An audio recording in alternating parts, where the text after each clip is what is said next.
Yes. Okay, big raise to the listeners already listening in.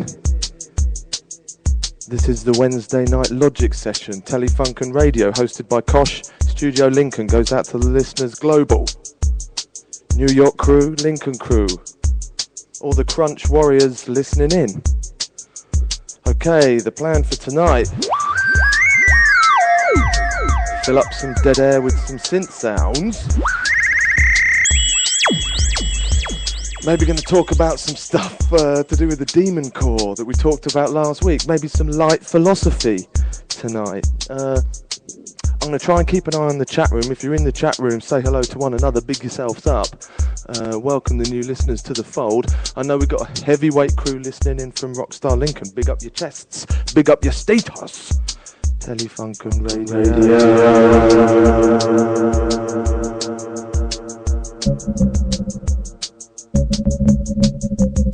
Yes, raise up curtains, raise up the station manager in the chat room. Okay, so I'm going to belt out a few tunes here, and if anyone's got any interesting ideas or thoughts, anyone wants to challenge some philosophical debates, fire it out there into the chat room, we can talk about it. In the meantime, I'm going to use some Korg equipment to make some sounds.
So, bigging up all the listeners listening in. Telefunken Radio with Kosh. Yes, light philosophy, strange sounds. This is how we roll. Yes.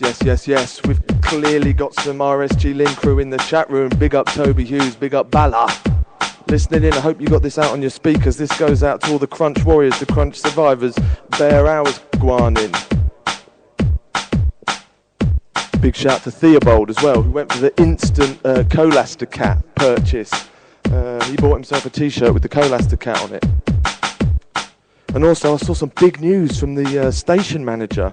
He was saying on Facebook, on the Telefunken Radio Facebook page, that our account has been shut down on the merchandise provider, the website that we use, Cafe Press, who does our merchandise. I believe there's been a series of serious copyright infringements. So I'm not sure if we're not going to get a knock on the door from the guys with the black hats. Telefunken Radio.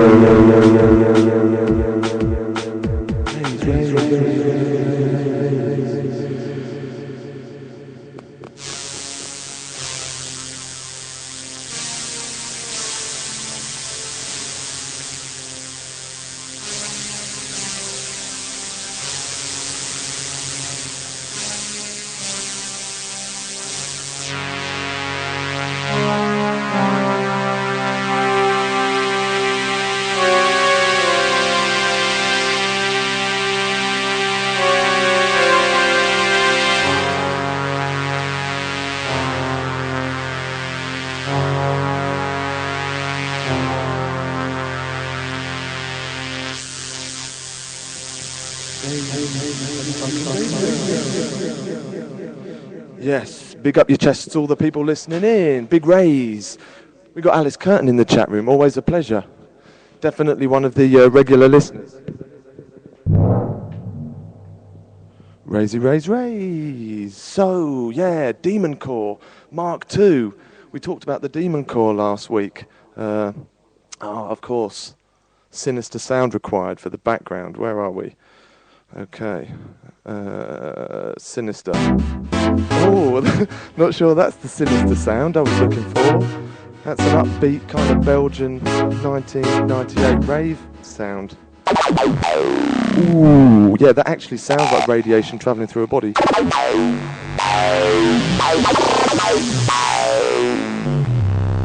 Big raise, the Demon Core, yeah. So the Demon Core was a ginormous 6.2 kilogram subcritical mass of plutonium. It was actually made in the 40s, I found out. About the size of a football, just a big lump of plutonium. Last week we talked about Louis Slotin, the scientist who was holding two large bits of metal apart surrounding the Demon Core with a screwdriver, and he slipped, and the Demon Core went critical, and yeah, he ended up dying about 20 hours later. I wanted to just talk about an earlier incident, which for me would have been something that would have highlighted the dangers of making football-sized spheres of subcritical plutonium.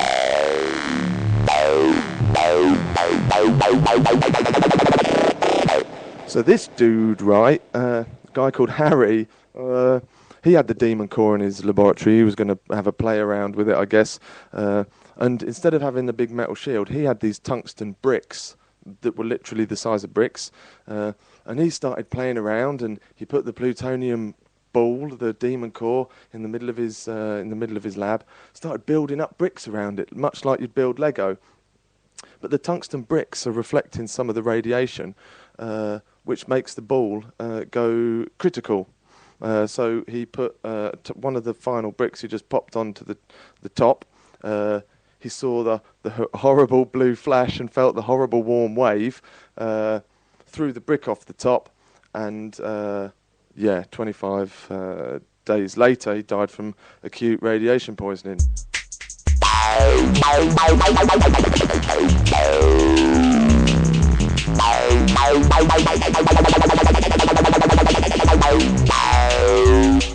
Yeah, so that was the first guy to be killed by the Demon Corps. And the interesting end to the story, I mean, there were those 2 horrible radiation deaths. The story ends with the Americans using the Demon Corps in an atomic weapon and just dropping it over a desert somewhere, which probably irradiated the desert for the next 75 years. So, Demon Corps.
So the tunes you're hearing that I'm knocking out are coming out of my Korg Electribe MX, which is like a beatbox with the synth. So I'm just belting some tunes out of that, all live every time on the Logic session. It's all improvised live stuff,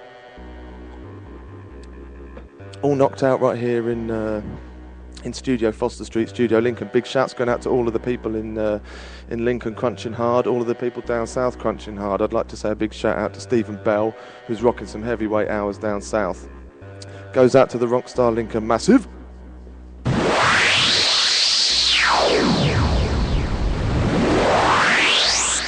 So, people in the chat room, big up yourselves, talking about the warm wave. Yeah, I read about the warm wave. I wanted to do a little bit more research for the show. And no one can currently explain why the warm wave happens when a lump of plutonium goes critical. One description is that it is actually the radiation that's creating the wave that goes through your body, but physics and maths suggest that that should only raise the temperature of your body by a small fraction of a degree. The general consensus is that it's the wave, a bodily response through the absolute fear of the realization of what's happened. You see the flash, as a scientist, you instantly know that you've got 25 hours of agony and bone marrow transplants. So the warm wave, some scientists believe, is a warm wave of fear.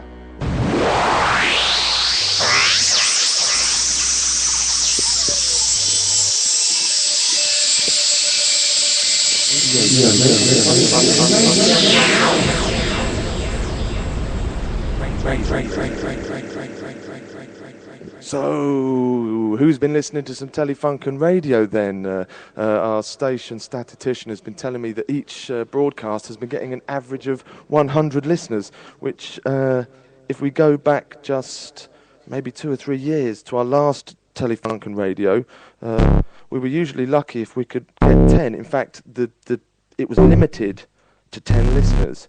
And now we've got all sorts of people rumbling into the chat room. Giampiero Ferraro is in the place. Everyone needs to big up GP. He's the best human I've ever met. And for him to be in listening to this show is impressive, because